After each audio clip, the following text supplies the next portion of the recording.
Ակտիոջ սիրելի Աստծո ժողովուրդ, այո, մենք շնորհակալ ենք Աստծուց, որ ինքը բոլորիս հնարավորություն ստեղծել հավաքվելու Կիրակի օրվա պաշտամունքին, իր խոսքերը լսելու համար, մեր անձերը քննելու համար, մեր սրտերը բացելու համար։ Շնորհակալ ենք Տիրոջը, Փառք Աստծուն։ Ես ուզում եմ կարդալ Լուկասի ավետարան 18-րդ գլուխ առաջին համարից, որ Տերվայրի և դատավորի առակն ամեն շատ տանող տեղաշորում։ Անոնց առակ մնա լսավ այն բանի վրայով, թե պետք է ամեն ատեն աղոտ կներ ու չձանձրանար։ Լսավ, դատավոր մկար քաղաքի մեջ, որ Աստուծո մեջ չէր վախնար ու մարդե չէր ամաչեր։ Նույն քաղաքին մեջ, որ Տերվայրին նկար, որ անոր կուգար ու կսեր, իրավունք կրեին թի ու ազատեին ոսոխես։ Ես որ Տերվայրին խնդիր ուներ, և այդ խնդիր իրան շատ էր նեղում, տանջում, և մենակ է դատավորը կարար իրան այդ խնդրից ազատել, և ամեն օր գալիս էր թախանձում էր։ Ժամանակ մը դատավորը չէր ուզեր անոր մտի կներ, բայց ետ կրսավ իր մտքին մեջ։ Թեև Աստուծո մեջ չեմ վախնար, ու մարդե չեմ ամչնար, գոնե այս որ Տերվայրի ինձ ձանձրացնելուն համար իրավունք ընեմ, որպեսզի չգա ամեն ատեն ինձի թականձել։ Տերը ըսավ, լսեցեք անիրավ դատավորը ինչ կսեր, ապա Աստված իր ընտրյալներուն իրավունք պիտի չնե, որոնք ցորեկ ու գիշեր իրեն կհավաքեն, թեև երկայնամիտ ալնա։ Ձեզի կսեմ, թե շուտով անոնց իրավունք պիտի ընե։ Բայց որդին մարդով երբ գա, արդյոք հավատ պիտի գտնե երկրի վրա։ Ժողովուրդ ջան, իհարկե մենք որ ապրում ենք այս աշխարհի մեջ, այս երկրի վրա, մարմնի մեջ, մենք բոլորս ունենք տարբեր հոգսեր, տարբեր դժվարություններ, նեղություններ։ Եթե մեկն էլ ինչ-որ հոգսերից ազատվել է, այս պահին չունի հոգսեր, հետագայում կունենա, այս կյանք այդպիսին է։ Այստեղ հետաքրքիր բան է ասում Հիսուսը, ասում է, որ այս որ Տերվայրին ու դատավորը իրար հետ կապված էին մենակ մի հարցով։ Եվ այս որ Տերվայրի հարցը կարար լուծել մենակ դատավորը։ Եվ հետաքրքիր է լուծելուց հետո նրանք իրար հետ կապ չեն ունենում։ Եվ օրինակ է վերում ասում է, որ Աստված էլ իր ընտրյալների աղոթքները լսում է, Աստված տեղյակ է մեր բոլոր հոգսերի, ժողովուրդ ջան։ Բայց գիտեք, վերջում հետաքրքիր բան է ասում, արդյոք երբ որ որդին մարդով գա, հավատ կգտնի երկրի վրա։ Աստված գիտեք, գիտի, որ մենք այդ հոգսերի պատճառով անդադար իրան դիմելու ենք, աղաղակելու ենք, իրան հանգիստ չենք տալու, որտեղ այդ հոգսերը մեզի նեղում են, մեզի տանջում են, մեզի խալացնում են։ Աստված այդ բանը գիտի և Աստված էլ կարա մեր բոլոր հոգսերի պատասխանի, ժողովուրդ ջան, նույն վայրկյանին, հենց այս պահին, բոլորիս հոգսերին Աստված կարա լուծում տա։ Բայց ինչպես են 9 բորոտները, երբ որ մաքրվեցին, իրանց հարցը վերջացավ Հիսուսի հետ, էլ չմոտեցան Հիսուսին։ Աստված մարդուն ճանաչելով, մեզի ճանաչելով, ժողովուրդ ջան, քանի մենք ունենք հոգսեր, քանի մենք դիմում ենք իրան, ինքը շատ ժամանակ մեր հոգսերի պատասխանը ուշացնում է մի ուրիշ պատճառով։ Նա ուզում է, որ մեր հավատքը զորանա, իրական հավատ դառնա։ Հավատքը հուսացած բաների հաստատությունն է։ Եվ Կորինթացիների թղթում սենց համար ասում է, եթե մենք մենակ այս կյանքի համար ենք Քրիստոսին հուսացած, մենք հավատքը կառուցվի այդ հույսի վրա, այս կյանքի համար, ասում է բոլոր մարդկանցից խղճալի է։ Իսկ իրական հավատքը Եբրայեցիների 11-րդ գլխում, որ գրած է Մովսեսի մասին, ես ուզում եմ այդ վերը կարդամ, ձեզ բոլորի ծանոթ Եբրայեցիների 11-րդ գլուխ 24 համարից այսպես է գրած. Հավատքով Մովսես երբ մեծավ, չընդունեց փարավոնի աղջկա որդի կոչվի, քանզի ավելի աղեկ սեպեց Աստծո ժողովրդի հետ չարչարվի, քան թե մեղքին ժամանակավոր զվարճությունը վայելել, ավելի մեծ հարստություն սեպեց Քրիստոսի նախատինքը, քան թե Եգիպտոսին գանձերը,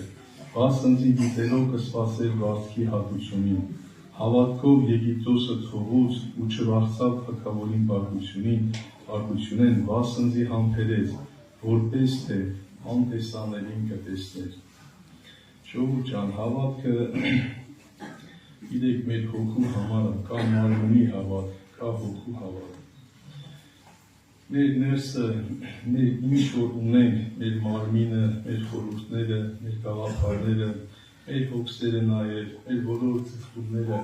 դրանք բոլորը ժամանակավոր են, այս երկրավոր կյանքի համար է։ Մեր ներսը մենակ մի բան կա, որը հավիտենական է, դա մեր հոգին է, ժողովուրդ ջան։ Եվ մենք շատ ժամանակ լսում ենք, երբ որ կայման արարողություն է լինում, երբ այլները ասում են, որ մարդը նշանակում է մարմնի անջատում հոգուց։ Եվ դա իրոք այդպես է։ Ֆիզիկական մահվան ժամանակ մարդու հոգին բաժանվում է մարմնից և մարմինը հողին է դառնում։ Բայց Սուրբ Գիրքը Պողոս առաքյալի միջոցով մեզի ասում է, որ ասում է ես ամեն ատեն մահը կերում եմ, ամեն ատեն մահվան եմ մատնվում։ Ժողովուրդ ջան, այս մահը հոգևոր մարդը տիրաններ սկրի ամեն ատեն։ Մարմինը հոգուց պետք է անջատ լինի։ Գիտեք, մարմինը ունի իր կարիքները, հոգին ունի իր կարիքները։ Մարմնի բոլոր կարիքները այս կյանքի համար են։ Մեր հոգսերը անգամ, գիտեք, Սերնացանի առակի մեջ այն փշերի մասին, որ խոսում է, այդ փշերից մեկը հենց մարդու հոգսերն են։ Ասում է հոգսերը հելնում են և խեղդում են ծորենի հատը և լինում է անպտուղ։ Հոգսերը դրանք մարմնի բաներ են, ժողովուրդ ջան, իհարկե մենք չենք ասում, որ հոգսերի համար պետք է աղոթ չանել, միշտ պետք է աղոթ անել, բայց աղոթքով հանձնել Աստծուն այդ հոգսը։ Աստված գիտի մեր հոգսին երբ պետք է պատասխանի։ Աստված ուզում է, որ ես ու դու մեր ներսը այդ բաժանումը տեսնենք, հոգին է հավիտենական։ Հովհաննես ավետարան 6-րդ գլխում, երբ որ Հիսուսը խոսում էր այդ մասին, 64 համարից ասում է, հոգին է կենդանի ընողը, մարմինը շահմը չներ, այն խոսքերը, որ ես ձեզի խոսիմ, հոգի ու կյանք են։ Եվ միտեղ էլ Հիսուս ասում էր, մի վախեցեք նրանցից, որ մարմինը կսպանեն, բայց հոգուն չեն կարող վնասել։ Այսինքն, եթե Աստծո խոսքը հասել է իմ ու քո հոգու աշխարհը եւ այդ բաժանումը տեղի է ունեցել, դու տեսնում ես քո հոգու կարիքը հավիտենական է, քո հոգին մինչև Աստծուն չհանդիպի, քո հոգին մինչև Աստծուն չերկրպագի, մինչև պաշտամունքի մեջ չլինի, նա չի բավարարվում, նա չի հանգստանում, բայց մարմինը ուրիշ բան է, ժողովուրդ ջան։ Եվ ստեղ որ Հիսուսը այդ խիստ բաժանումը դնում է, գրած է աշակերտներին շատեր, երբ լսեցին, ասին խիստ է այդ խոսքը, ով կրնա ատոր մտի կնել, քանի որ մտածում էին մարմնավոր բաների մասին։ Եվ գրած է այս պատճառով իր աշակերտներին շատեր ետ գացին և ալ իրեն հետ չէին տրվիր։ Այն ատեն Հիսուս 12-ին նստավ, միթե դուք ալ կուզեք երթալ, ինչ է պատասխանում Պետրոսը։ Սիմոն Պետրոս պատասխան տվավ անոր ուստավ, Տեր, որու պիտի երթամ, դու հավիտենական կյանքի խոսքեր ունիս։ Տեսեք Պետրոսի հոգու աշխարհը, իհարկե Պետրոսը ինքն էլ ուներ հոգսեր, հիշում եք ժողովուրդ ջան, երբ որ ինքը Հիսուսը խոսում էր ծովեզրքում, ինքը նավակը որ մտավ Պետրոսի ասեց, հեռու տար որ ձուկ բռնենք, Պետրոսը ասեց ամբողջ գիշեր չարչարվել ենք և ոչ մի բան չենք բռնել։ Ինքն էլ ուներ իր մարմնավոր հոգսերը, մարմնավոր կարիքներ, ինչպես մենք բոլորս, բայց երբ որ Հիսուսը այդ ձկները բռնեցին, ինչ է գրած, Պետրոսն ասեց, իր հոգու աշխարհը բացվավ, ինքը տեսավ, որ իր կարիքը այդ ձկները չեն, իր կարիքը իր մարմնավոր հոգսերի լուծումը չի, ինքը տեսավ իր հոգու աշխարհը, մեղավոր հնությունը, ասեց, Տեր, մեկնի գնա ինձանից, ես մեղավոր մարդ եմ։ Եվ շատ զարմացավ, որ Հիսուսը հենց այդ մեղավոր մարդու հետ ուզում է գործ ունենա։ Ինքը խաչի վրա մեր բոլոր մեղքերի համար պատասխան է տվել, և Պետրոսի հետ շարունակում է ապրել, և Պետրոսը հասկանում է, որ Հիսուսը հավիտենական կյանքի խոսքեր ունի, որ իր հոգուն է վերաբերում։ Հետաքրքիր է, հենց այդ ժամանակ ասում է, նավերը հանեցին ծովեզր, ամեն բան թողեցին, ու գնացին Հիսուսի հետևից։ Ժողովուրդ ջան, ուրեմն այսօր հետ եկել մեզ հասել, մենք պետք է նայենք մեր հոգու աշխարհը, մենք պետք է տեսնենք ինչի համար ենք ապրում։